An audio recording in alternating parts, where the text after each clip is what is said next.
Welcome back. This is Monday's edition of Morning Ride on Delta Television, the People's Pride. And that was flood management, a short report on flood management. Like I said earlier, the rains are here and we have a role to play. Now, flood or water or rain, it's a natural occurrence, but there are steps that we can take to manage flood and manage our environment. So as Deltans, let's put our hands together. As Nigerians, let's put our hands together to make sure that we keep our environment safe.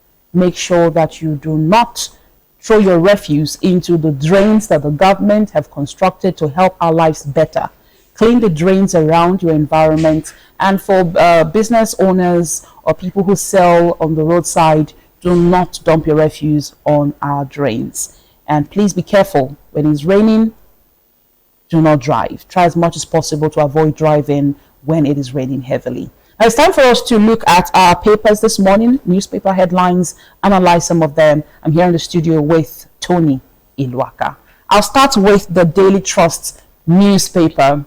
And the major headline on the Daily Trust newspaper says, 2027 fresh debate over Tinubu's qualification. There's a quote here that says, if you want to uphold somebody's qualification, you start from primary school, then secondary school, and then university. You don't jump from primary school to university. That gives room for suspicion, especially for a president that has been dogged by academic controversies. That's a quote there. You can get details on page 4 and 5 of the Daily Trust newspaper. At the top, we have bandits kill 8 family members, 4 others in Sokoto. Abuja infrastructure boom pushes up rent. Daily Trust economists to federal government convert gains to structural transformation. At the bottom strip of the Daily Trust, we have these headlines: flood displaces families, destroy houses in Yobe. Nigeria finish 7th, Miss Glasgow 2026 medal target. Recapitalization, NICOM clears 43 insurance firms. The last headline from the Daily Trust says, woman murdered over alleged witchcraft in Bauchi. Sad to see that we still hear things like this, or barbaric acts against humans. All right, so those are the headlines on the Daily Trust, the front page of the Daily Trust this morning. Over to you, Tony. All right, the paper with me this morning, I have the Daily Sun. From the Daily Sun newspaper this morning. The Daily Sun. All right, the first headline reads, the major headline actually, ripples over Tinubu Catholic Bishops meeting. Ripples over Tinubu Catholic Bishops meeting. Under that headline, you have Northern Christians back clerics dismiss Bwala's claims. They are not cheerleaders, Atiku tells presidency. Bishops should acknowledge gains made. This is according to Shehu Sani. Right on the top strip of the Daily Sun newspaper this morning. Presidency, Atiku fight over reforms. You can get that from page 26 of the Daily Sun newspaper. On the bottom strip says Christian groups petition Trump Congress over APC Muslim ticket. The conversation is back. 2023 we had this conversation, and for 2027 general elections the conversation is back. NICOM completes recapitalization and clears 43 insurance companies. You can find that on page 25 of the Daily Sun newspaper. Special intervention programs have failed Nigerians. This is according to Oye, and that's from the page 25. Cross River unveils $1.075 billion PPP investment deal. Also on page 25. Right, that's it from the Daily Sun newspaper. All right, next is the New Nigerian newspaper.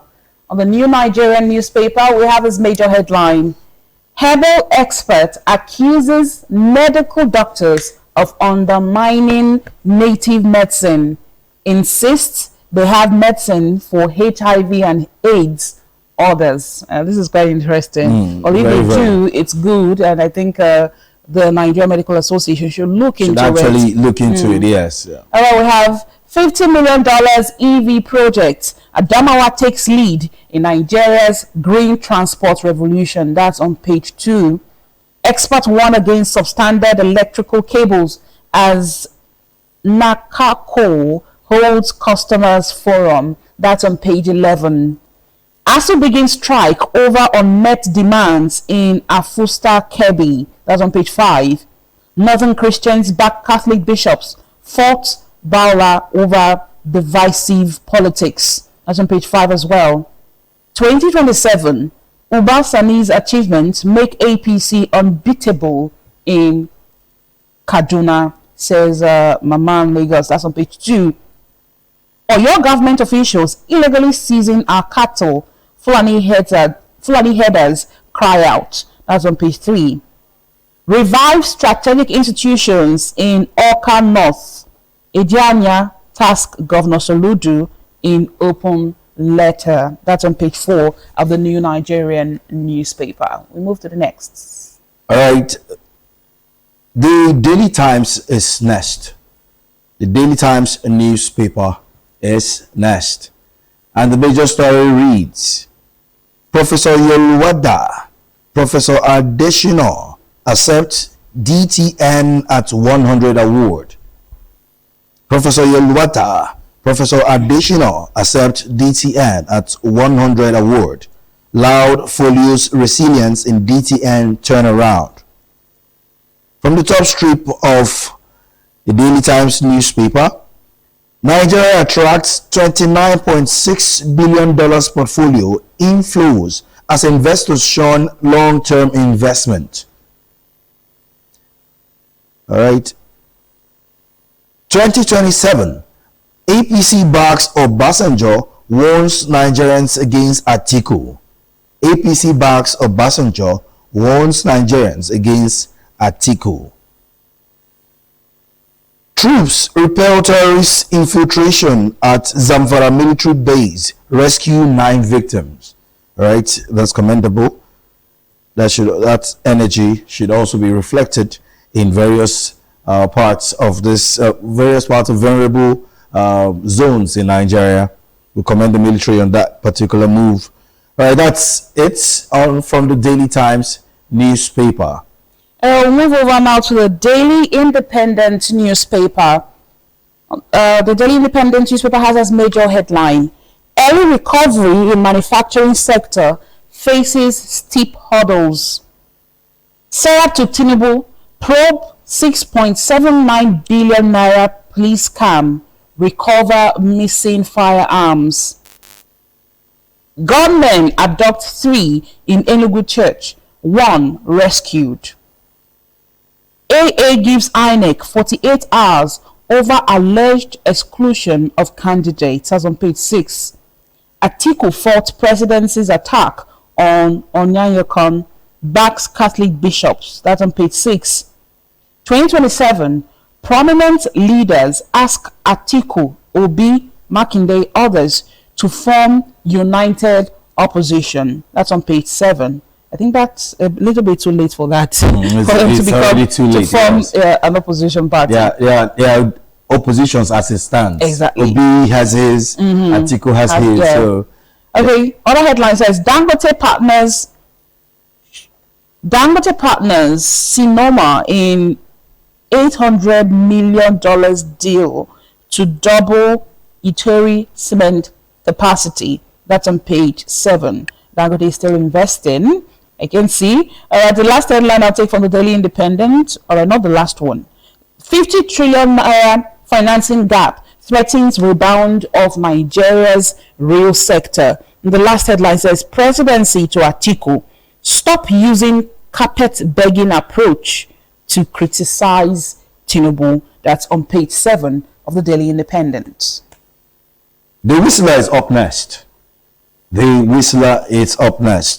Major story reads, NDLEA data exposes arrest conviction gap in drug war. NDLEA data exposes arrest conviction gap in drug war. Kano records 1,422 arrests, secured only 147 convictions. 580,000 kilograms of codeine seized at seaport yields no conviction. Northwest tops arrest. Bank last in drug seizures. NDLEA attributes arrest conviction disparities to court bargains. All right. So many controversies in one particular story. Controversies too many to count. The arrest to conviction divergence. This one is like an editorial on its own. It's under the major story this morning. Corporate earnings, lower yields drive 11 trillion naira July stock market rally. You can find that on page 9 of the Whistler this morning. The downstrip reads 2027 Group to 100 pushes consensus challenger against Tinubu. Customs exempts CNG, LPG, EVs from import duty. You can also find that on page 10 of the Whistler. Police confirm abduction of 2 in Enugu Church. That story can be found on page 14. All right. Another senior advocate faces LPDC verdict over alleged misconduct. All right. Serap demands probe into 6.79 billion naira police funds and missing arms.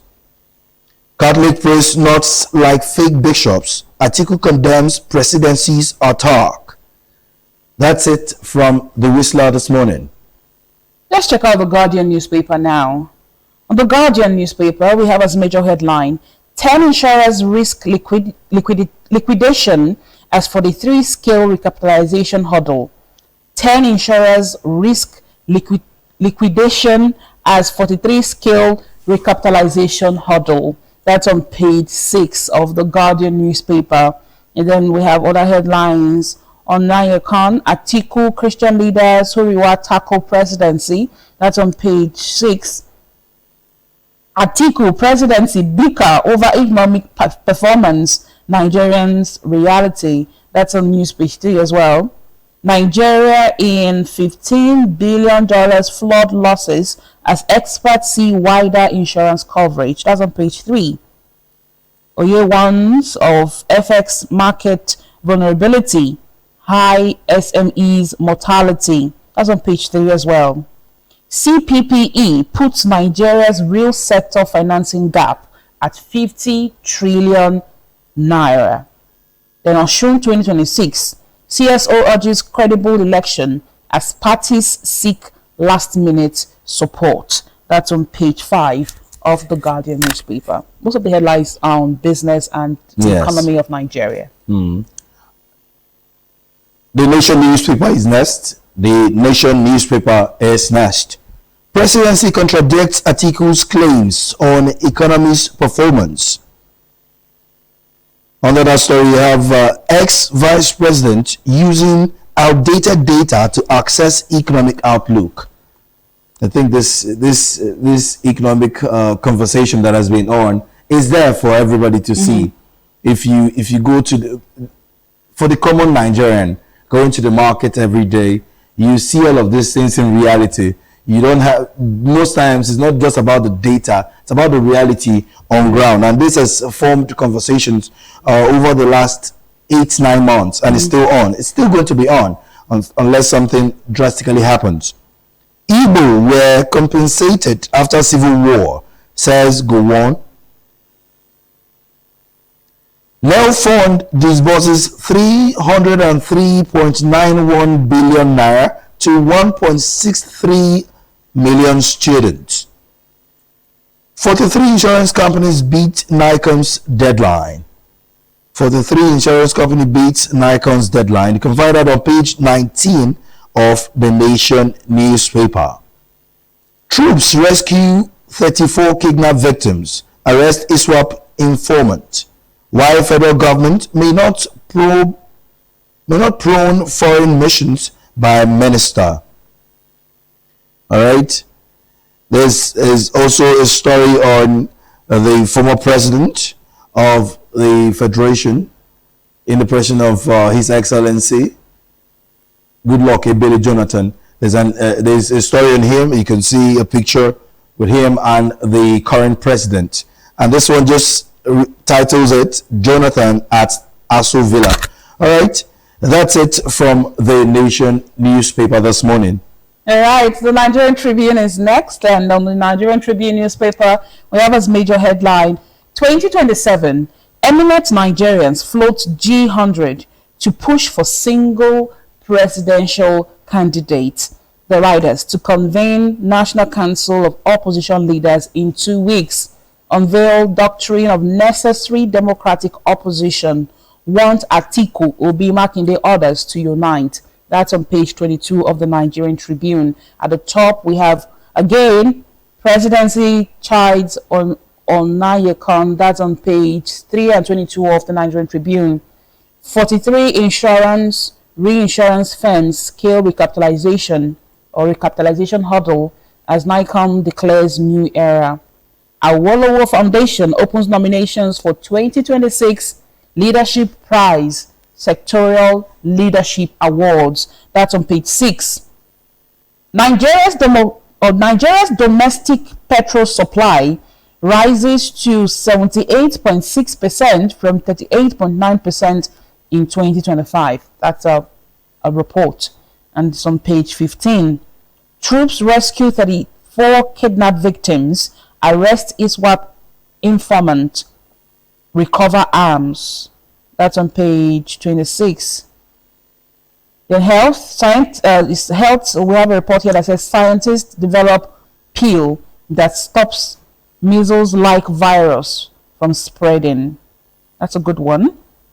Oshun, Benga Hashim urges Accord supporters, stakeholders to choose or to close ranks and vote for Adeleke. Obasanjo urges church to confront insecurity, poverty with militant faith. That's on page 7 of the Nigerian Tribune. That's the first time I'm hearing something like militant faith. I just hope it's not. Let me just hope it's just a common word. Yeah, it's a common word. Like that Christians should have faith, yes, faith in God, and I just hope it's what it is. So it's not something I'm thinking. But over to the Vanguard newspaper. The Vanguard newspaper is up next. The major story reads: 10 trillion naira investment in 13 years failed to lift power supply. That is huge. That is very, very huge. 10 trillion naira investment in 13 years failed to lift power supply. From the top strip of the Vanguard newspaper, Dangote Sinoma signed $800 million MOU to expand Itori cement plant capacity to 12 MTPA.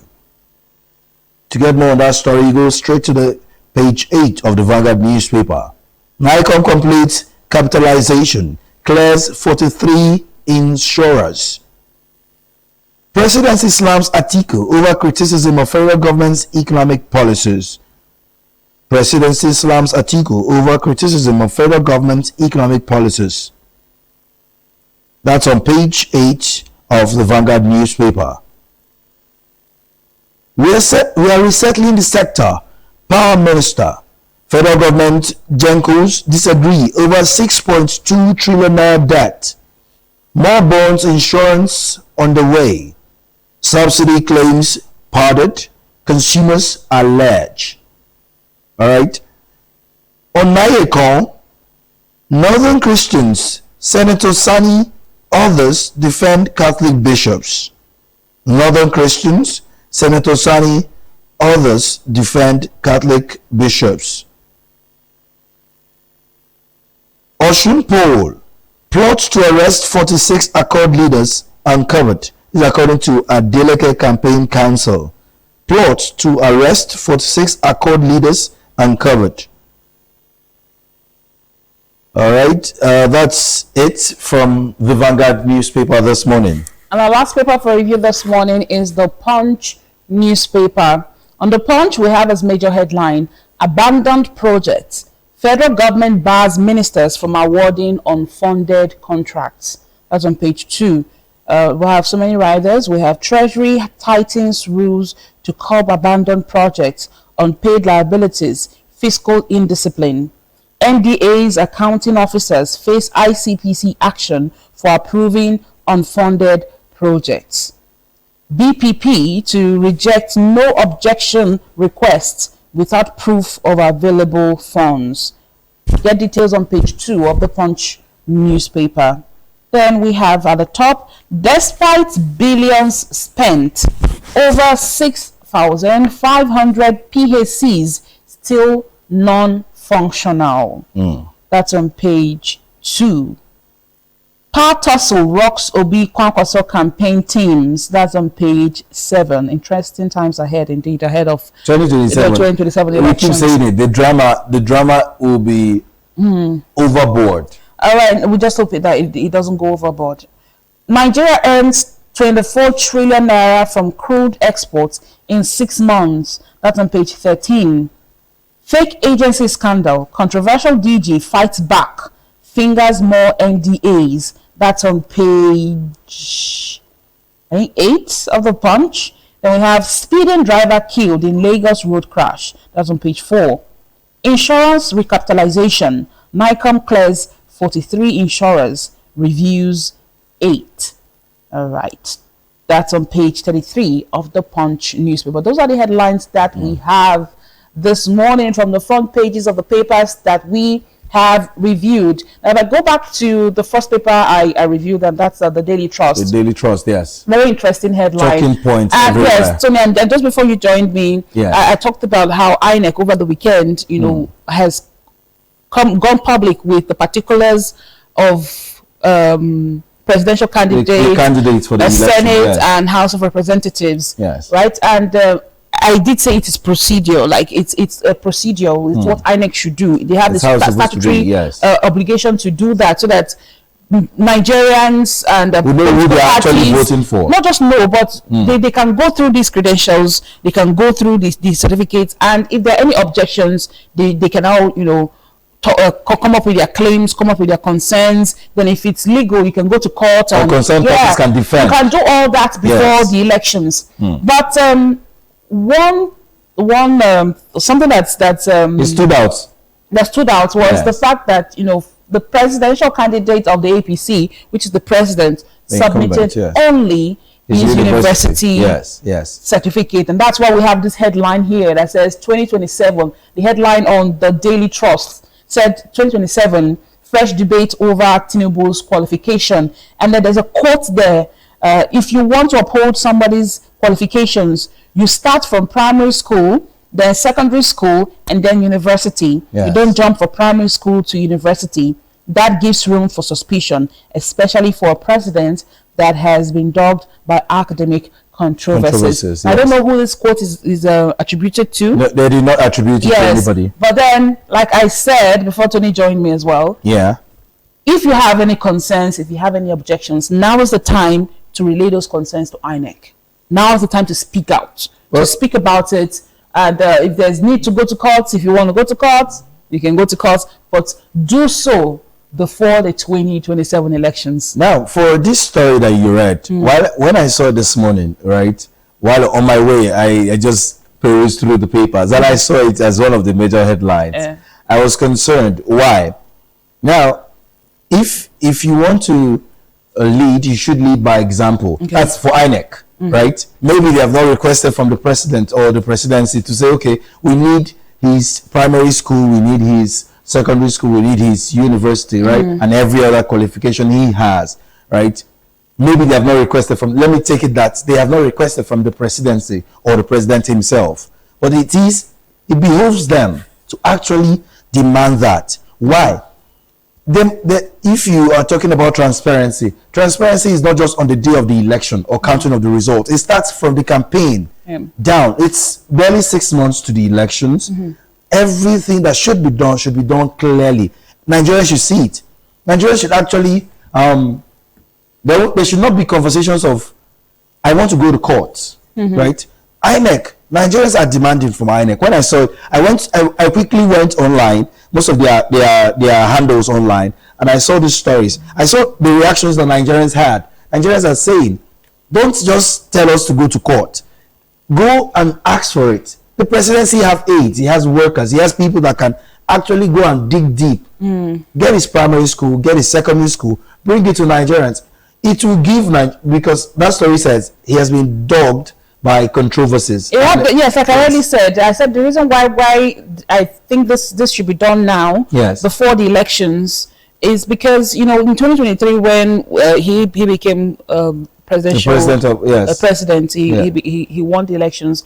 There were concerns about his certificate. Even before he won the elections, there were concerns, but the INEC was not able to resolve that issue. I think the issue was in court as well. You know, they had to go all the way to the school where he got the degree from. The school had to reply back. Investigations had to be carried out and all that. So it should be done. And I don't know. I cannot say for sure that INEC has the obligation or has the responsibility of asking candidates for certain documents. I don't know if they do, but the candidates themselves should know what is expected of them. Yes, they should know what is expected of them, and they should do that. INEC has assured that this process will be as transparent as possible. In fact, the reason why they're doing this, why they're bringing out the particulars of these candidates, is so that the process will be transparent. So really, we transparency and accountability and free and fair elections should be done 100%. If you're going to do it at all, then do it well. So that's it for that. I just wanted to mention, or I wanted to bring it to light. To not just bring it to light, but to let people or Nigerians know that now is the time. If you have any concerns, now is the time to do it. All right. We don't want a situation where after the elections in 2027 we begin to go to court. No, it has a way of delaying. Governance. Bless it. Be careful what you wish for. Be careful what you wish for. No, it's not what I wish for. It's a procedure. It's what should be done. So it should be done now before the elections. Once the 2027 elections come and it's done, we should just look at how to push Nigeria forward. That's where our focus on. All right. One story also stands out for me because it's still a problem till date. Okay. From the Vanguard newspaper. 10 trillion naira investment in 13 years failed to lift power supply. 10 trillion naira investment in 13 years.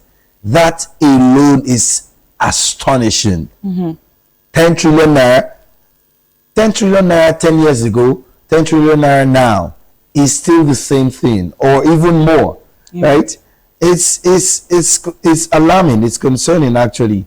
Blessing. To this point, do you have steady power supply in your home? Well, for the past 1 month, the power supply where I live, I can't speak for everyone in Asaba or everyone in Delta State, but where I reside, the power supply improved significantly. Okay. As at last night, I did have I got home in the evening from work yesterday evening, and I had power supply from yesterday evening till this morning. The break of dawn. Yes, when I left the house. Even while it was raining. Last month, from last month till now, the power supply increased. But looking at how blessed the country is, we should have more. If we are able to provide Ghana with electricity, we should be able to generate our own electricity. And look at the huge amount of money that has been spent to lift the power supply in Nigeria for over 13 years, 10 trillion naira. And each time we have a minister of power, they come with promises. And now the new minister of power, and I'm trying to go get his name. He said we're resettling the power sector. Yes, when he was, the other minister of power did resign, and now we got this new minister. He made a statement that later he came out to say that's not what he meant. Where he said power supply would improve significantly in 3 months. That we have all it takes in this country to get our own power supply. But what I'm trying to say is that it is not hard. Whatever their challenge is, should be made known. They should let the federal government know, let Nigerians know what the major challenge is and what they are doing to address that challenge so that the power supply in Nigeria would improve. One of the trending stories I took this morning was the federal government's plan to distribute 1.56 million electricity meters. And I still say that it's good because estimated billing has been a challenge, major challenge, for Nigerians. Yes. So this prepaid meters should be distributed, and I'm sure it will be free of charge. The federal government keeps saying it will be free of charge, and that's why I said they need to monitor the distribution to make sure that these meters get to Nigerians free of charge. Because we've had reports from some Nigerians that say they pay for these meters, and it's not just 10,000, 20,000 naira. They pay as much as 100,000 to get their prepaid meters. So if indeed it's the federal government's plan that this meter should be given to them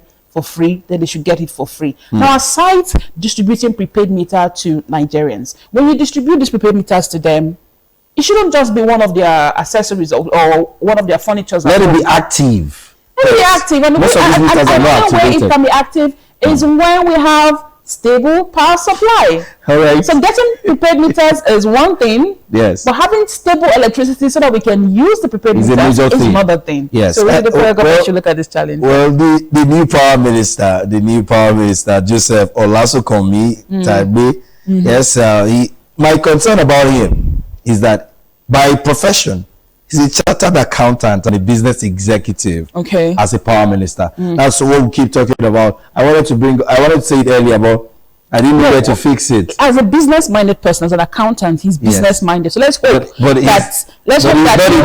will bring his business acumen into the power sector and look for a way that Nigeria can generate our own electricity, and just the way we've given to Ghana, do business. Being able to do business is different from having the technical know-how of being, and that's one of the question you ask yourself is, those that had the technical know-how that were once ministers of power, what did they bring to the table? You need a minister of power that actually knows power. That will go a long way to help Nigerians. That's what we do. That's your opinion, but I think whoever sits on that chair or that position as the minister of power should, before you were even screened and verified by the federal government, before you become the minister, you should have your blueprint. You should know exactly what you're coming to do. You should know the challenges, and that's why I mentioned the new minister of power. He did say that he understood what the challenges were, and that it's not really it's not like a Herculean task. It's not something that's not doable. So if they know the challenges, then they should be working towards fixing the challenges. And I'm sure the federal government will be doing that. We just hope that they do that much faster. But that's the much, because of time. Is there one more you want? There's this story. It's just short one though. From the Whistler. Okay. NDLEA data exposes arrest conviction gap in drug war. Kano records 1,422 arrests, secured only 147 convictions. This is my problem.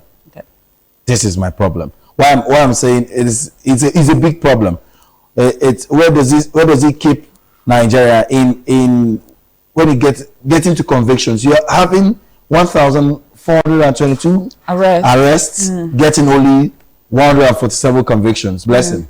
Well, the judiciary in Nigeria, we've talked about the judiciary and how we see the judiciary now and how they go about their duties as the last hope for the common man. Our judicial process in Nigeria, it needs to be improved because sometimes it discourages one from even wanting to go to court or wanting to take certain issues to the court because it's delayed for a long time. So justice delayed, for me, is justice denied. So our judiciary, we should really look at how to speed up our judicial process in Nigeria. And also, when you convict these persons that have been arrested, we also need to talk about the state of our custodial centers.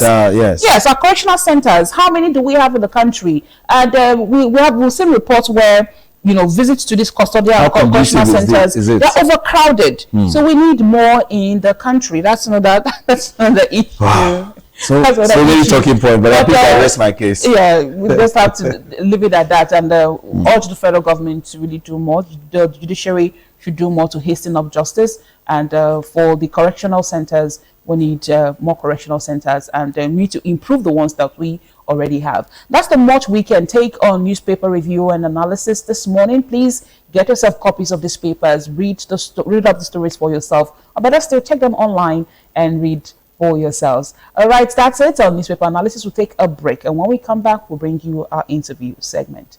Please stay tuned.